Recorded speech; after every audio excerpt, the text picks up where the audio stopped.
I have the distinct pleasure of introducing our guest speaker tonight, and he is the Chancellor of the Alabama Community College System, Dr. Mark Heinrich. A native of Oconomowoc, Wisconsin, Dr. Heinrich was the unanimous choice by the 9-member State Board of Education to become the next Chancellor of the Alabama Community College System on September 21, 2012. Dr. Heinrich holds a doctorate in counseling from the University of Alabama and earned a BS and MA degrees in psychology from Tennessee Tech University. During the time he was completing his graduate degree at the University of Alabama, Dr. Heinrich served as Coach Paul Bear Bryant's staff as an academic counselor and tennis coach. Dr. Heinrich's higher education career spans more than 30 years, during which he has held leadership roles in academics, student services, and technical vocational education. During that time, he served as instructor, department chair, division dean, dean of instruction, academic vice president, associate provost, and most recently as president of Shelton State Community College in Tuscaloosa, Alabama. Before returning to Tuscaloosa in January 2008 as president of Shelton State, Dr. Heinrich worked for Carson Newman College in Jefferson City, Tennessee, as a faculty member and administrator. In addition to positions in academia, he worked as a private practitioner in psychology and served on numerous community and academic boards. Throughout his career, he has been very involved with all aspects of accreditation, strategic planning, program and curriculum development, budget planning and development, enrollment management, and many other administrative responsibilities typically associated with higher education. As an educational leader, Dr. Heinrich places a high value on participatory governance and team-based leadership, a foundational philosophy he sees as essential in his role as an effective and successful leader of the Alabama Community College System. Dr. Heinrich believes strong community college relationships are paramount to the health of the system's institutions and critical to the economies of their local communities. He has worked with many of the state workforce partners and believes that the Alabama Community College System holds the key to the state workforce needs. A self-described collaborator, Dr. Heinrich is committed to developing strategies that will unite the system in a common goal to improve the state's economy and by providing a well-educated and highly skilled workforce. And on top of that, as president, on behalf of all of our students, the graduates, faculty, and staff, we certainly want to offer our appreciation to all of the work that Dr. Heinrich has done, and we welcome him to the podium tonight to make his speech.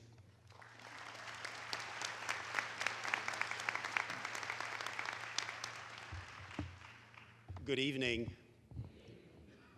Thank you, President Munnerlin. I appreciate those kind words. Every time I hear the list of things I've done, my first thought is I seem to have trouble keeping a job, don't I? In any event, I'm very, very grateful to be here. It's an honor to share in this very sacred ceremony this evening. So, Mr. President, distinguished platform guests, faculty, staff, administration, family, friends, and students, it is a sincere pleasure for me to be here with you this evening on this most important occasion.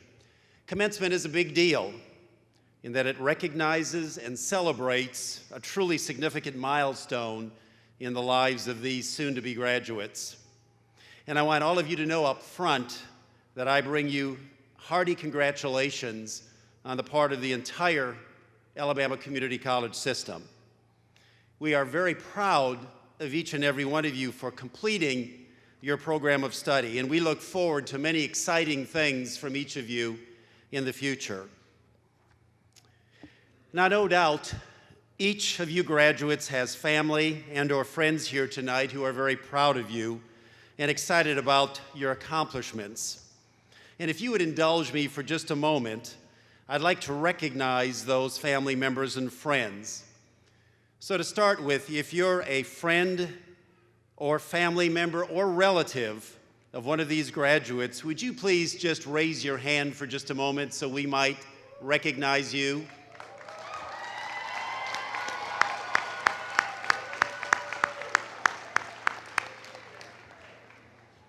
And let me say again, on behalf of the entire Alabama Community College system, thank you for supporting our honorees.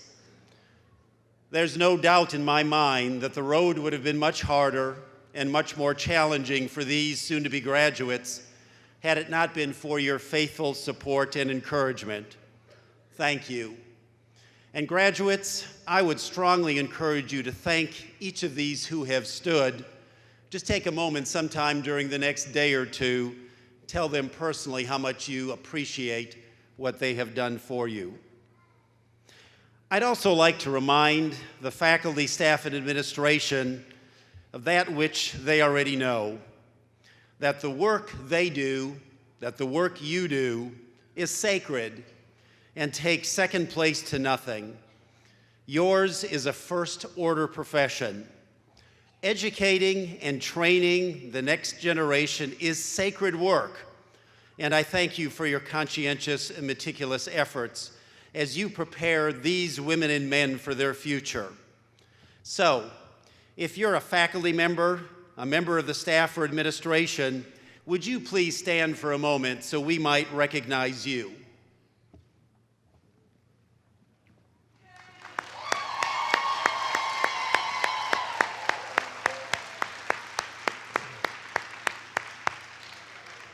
Thank you. Again, on behalf of the entire Alabama Community College system family, thank you for the impact that you've already had on these men and women. I'm personally very grateful to you for your work. Now, I would never do anything to embarrass anyone, but I'd like to recognize another group for whom I have immeasurable gratitude. If you are or have ever been a member of any branch of the armed forces, would you stand for just a moment, please?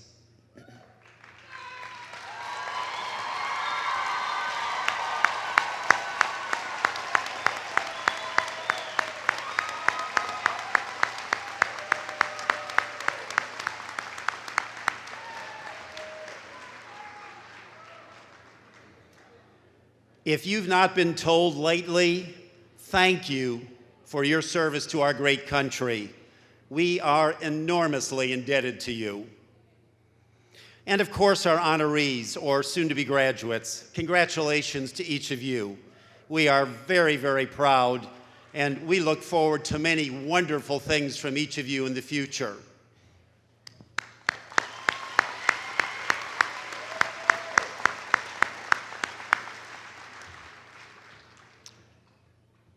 Okay, please, I want you to know that I'm completely aware of the fact that I'm the only thing standing between you and the diploma ceremony.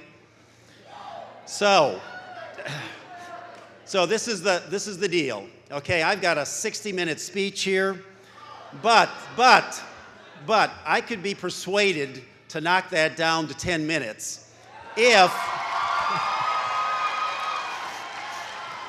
But this is the deal. Okay, this is the deal. If you'll listen carefully, I'll keep it to 10 minutes. Is that a deal? Great. What I'd like to briefly address for the next few moments is something that's very near and dear to my heart. In another life, it was a research interest of mine, and it's something that, in one way or another, each and every one of us pursues every day. And what that thing is something that most of us label as happiness. You know, I've often thought that if Amazon or Sears or Macy's or the dollar store could stock and sell happiness, their bottom line would soar overnight. But you know, that's not quite the way things work. But I think the question each of you need to answer, or answer for yourself, is how will you pursue happiness in your life? My good friend from Rotary, Frank Deaver, recently wrote a brief article about the source of happiness, and I'd like to share that with you now. He begins with a scene which no doubt is repeated in countless households each Christmas or birthday. A small child tears into a pile of presents, scattering wrapping paper everywhere, pushes one gift aside, and only to tear into the next. Finally, opening the last package, the child looks around in puzzled expectation and says, "Is that all there is?" And of course, it's not confined to children. The bride insisted on a storybook wedding, far more than she and her family could afford, hundreds of guests, exotic food and drink, an expensive band, and so on. Her parents went into debt to give their daughter the Cinderella wedding, the wedding that she ever wanted. Guests showered her with gifts. You get the drift. When the festivities ended and the parting guests were gone, she sat around all of the things that she had anticipated with such expectation and said to her mother, "But why am I not happy?" What that child and that bride had not learned is that happiness is not found in things. Happiness cannot be purchased or given by one person to another.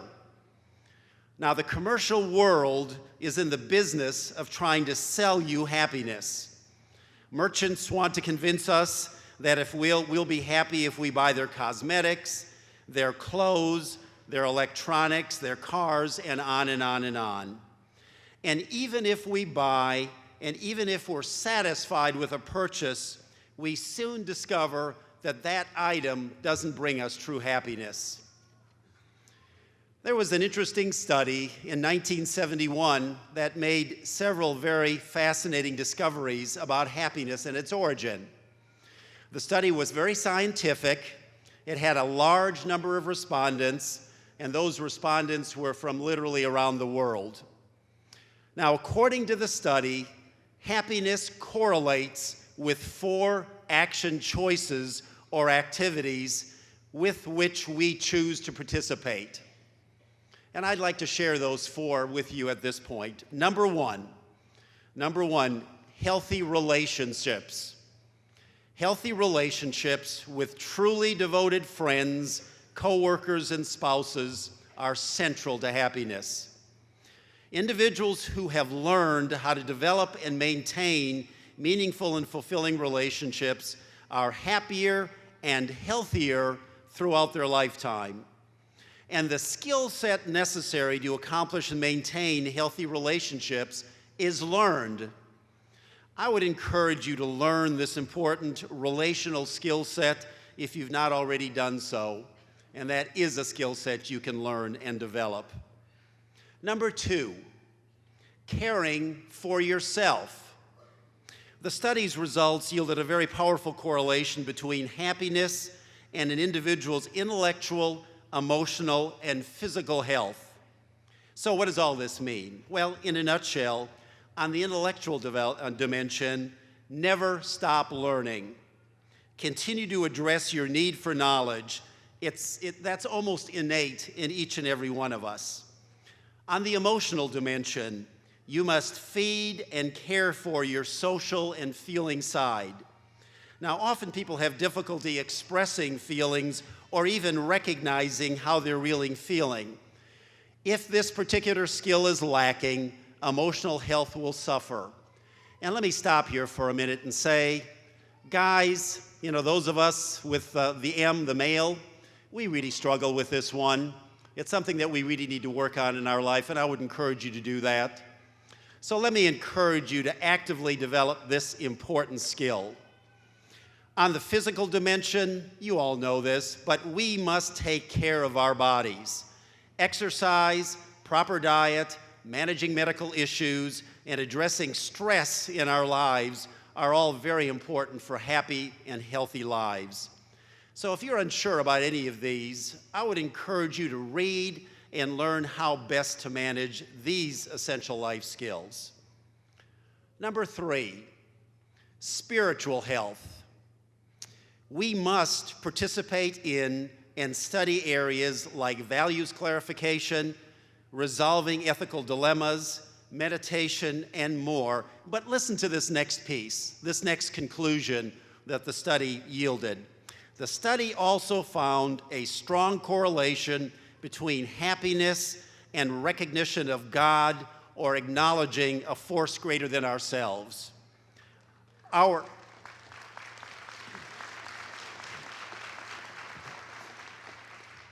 faith, healthy faith, seems to be very important to our happiness. And in a day and age when we seem to be downplaying the importance of God, I think this is a critically important finding. And number 4, giving back. Investing ourselves in projects or causes greater than ourselves for the greater good of humanity or society. This kind of activity correlates highly with happiness. Habitat for Humanity, working in a soup kitchen, reading to children, volunteering in a hospital, and on and on and on. No doubt, there are many individuals here tonight who have given sacrificially so you could complete your education. I'm certain that they're very happy to see you at this particular point in your lives, but I also feel confident that they would encourage you to do the same for others during the course of your lifetime. Winston Churchill said it so well. It's one of my favorite quotes. He said, "We make a living by what we get. We make a life by what we give." So there you have it. Developing and maintaining healthy relationships, caring for yourself, continual development of your spiritual health, and always giving back are what I would wish for you as you pursue happiness in your lives. I have a favorite story that I enjoy sharing at times like this. The story addresses the issue of happiness in a very clever manner, and you have to listen carefully or you'll miss the point. And I'd like to share it with you now in closing. Once upon a time, there was an island where all the feelings lived: happiness, sadness, knowledge, and all of the others, including love. One day, it was announced to the feelings that the island would sink, so all prepared their boats and left. Love and happiness wanted to persevere until the very last moment. So when the island was almost sinking, love and happiness decided to ask for help.